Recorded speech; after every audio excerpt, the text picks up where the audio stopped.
कहानी है जलपुर नाम के एक गांव की, पर दो सगे भाई रहते थे। पिताजी के मरने से पहले पिता ने खुद अपनी वसीयत दोनों बेटों में बांट दी। छोटे बेटे रामू को पहाड़ पर बनी एक छोटी सी झोपड़ी वसीयत में दे दी। रामू अपने घर का गुजारा लोगों की बस चलाकर करता था, जिससे ठीक ठाक सा गुजारा हो जाता और राशन पानी आ जाता। दूसरी ओर बड़े बेटे माधव को गांव में बनी एक आलीशान हवेली वसीयत में मिली। माधव के पास एक सुनार की बहुत बड़ी दुकान थी, जिससे उसका गुजारा बहुत अच्छा हो जाता और उसके पास पैसे की कभी कोई कमी नहीं थी।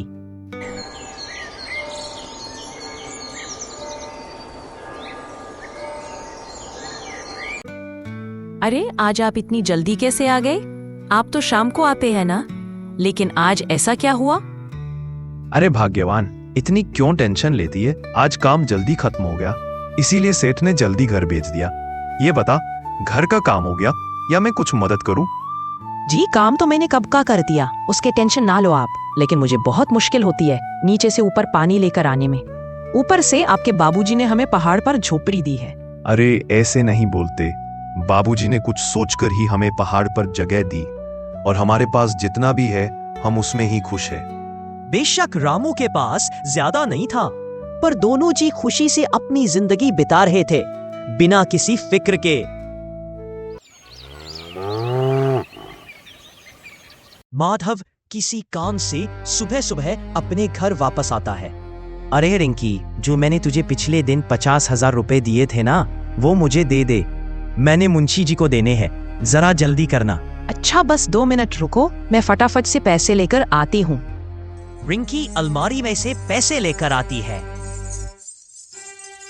अरे ये क्या बात हुई? जहां तक मुझे याद है मैंने तो तेरे को 50,000 दिए थे, ये तो 30 ही रह गए। बाकी के 20,000 कहाँ गुल कर दिया मैडम ने? अरे वो शर्मा जी की बहू रीमा मेरे आगे बनारसी साड़ी पहनकर बहुत ज्यादा इतरा रही थी, इसलिए उन पैसों की मैंने एक सुंदर सी बनारसी साड़ी ली और मैचिंग सैंडल ली। आपको कोई एतराज? अच्छा ये बात है, जिन पैसों पर तू इतनी अय्याशी करती है ना, वो पैसे मैं कमा कर लाता हूँ। तेरे मायके वाले यहाँ पर देकर नहीं जाते। क्या पता तू पैसे कहीं अपने मायके तो नहीं भेज रही मेरे पीठ पीछे। मेरे मायके पर जाने की कोई जरूरत नहीं है आपको। और क्या कहा आपने? मेरी मेहनत। अगर मैं बाबूजी के साथ साजिश न खेलती तो आज आपको पहाड़ वाली झोपड़ी मिलती। इन पैसों की मैं ज्यादा हकदार हूँ। अब मेरे आगे ज्यादा मत बोलो। लड़ाई के बाद माधव अपने काम पर वापस चला जाता है।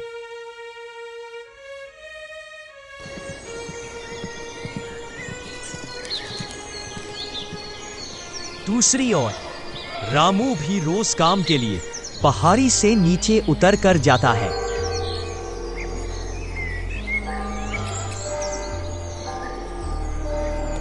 अरे डिम्पल, मैं काम के लिए जा रहा हूँ, पीछे से अपना और घर का ध्यान रखना। सुनिए, जरा ध्यान से जाना, बारिश का मौसम है और हम तो रहते भी पहाड़ी पर हैं, इसलिए पहाड़ी पर थोड़ी ढलान हो सकती है, जरा ध्यान से। रामू अपने काम के लिए जल्दी जल्दी से जाने लगता है। देखते ही देखते शाम को आसमान में काले बादल छा जाते हैं और बारिश बहुत ज्यादा तेज होती है, जिससे थोड़ी ढलान रहती है। ऐसे में रामू एक गोदाम के दरवाजे में खड़ा हो जाता है और बारिश के हटने का इंतजार करता है, लेकिन बारिश बहुत ज्यादा तेज होती है। अरे बाबा री बाबा, मुझे नहीं लगता कि आज ये बारिश हटेगी। लगता है ऐसे ही जाना पड़ेगा। रामू एक छतरी लेता है और बारिश में ही घर वापस जाने लगता है कि रास्ते में ढलान के कारण उसका पैर फिसल जाता है और उसके सिर पर चोट लगती है। बादल कम होने का नाम ही नहीं ले रहे थे कि दूसरी ओर से बारिश का पानी अब तो गांव में बड़े पुल को भी छूने लगा।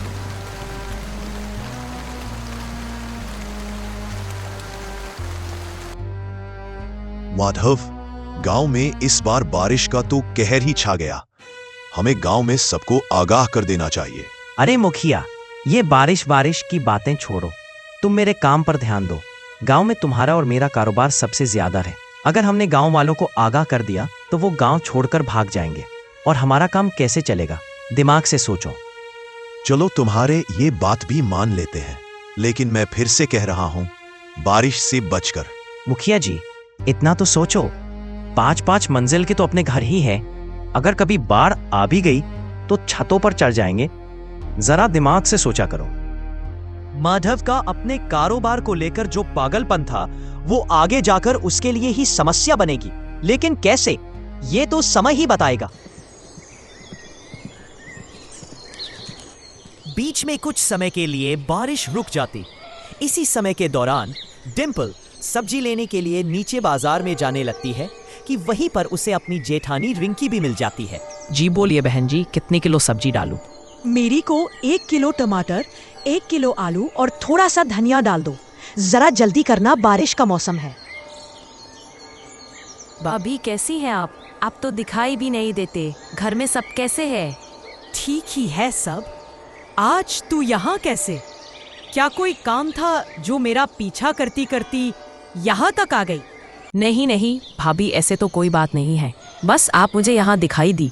वैसे कितना समय हो गया आप कभी हमारे घर पर नहीं आए?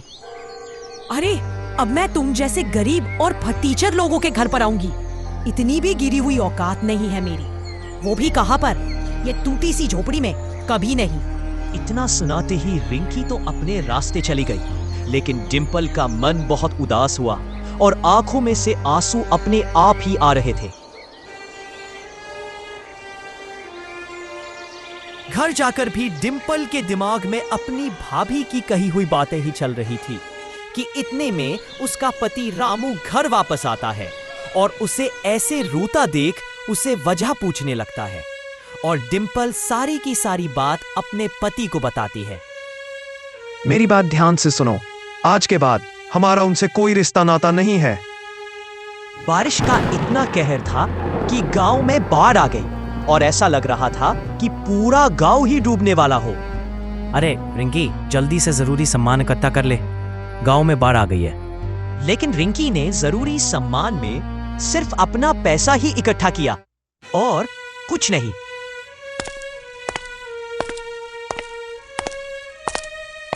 बारिश अब तूफान का रूप ले चुकी थी। चारों ओर तबाही साफ दिखाई दे रही थी। अब तो पानी भी ऊपर तक आ चुका था। मीना काकी ने मुझे बताया है कि नीचे बाढ़ आ चुकी है, सारे घर तबाह हो चुके हैं। आप भैया भाभी को देखकर सही सलामत यहाँ घर पर लेकर आइए ना। अरे भाग्यवान, मैं ऐसा कुछ नहीं करने वाला। भाभी ने तुम्हें बीच बाजार बेइज्जत किया। मैंने कहा था कि उनका कोई रिश्ता नहीं है हमारे साथ, तुम फिर भी ये चाहती हो।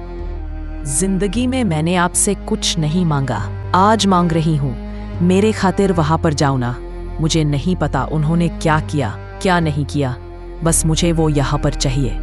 सुनिए, सब बहारी के ऊपर आ जाए, यहाँ तक पानी नहीं पहुंचेंगे।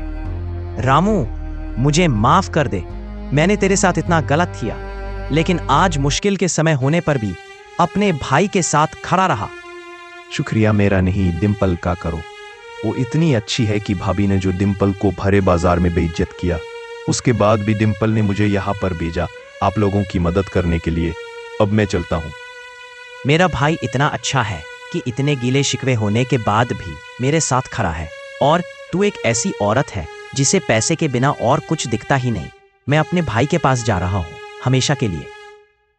रिंकी डिंपल से माफी मांगती है और अब दोनों भाई एक ही घर में रहते हैं। अब सारा परिवार इकट्ठा हो गया है।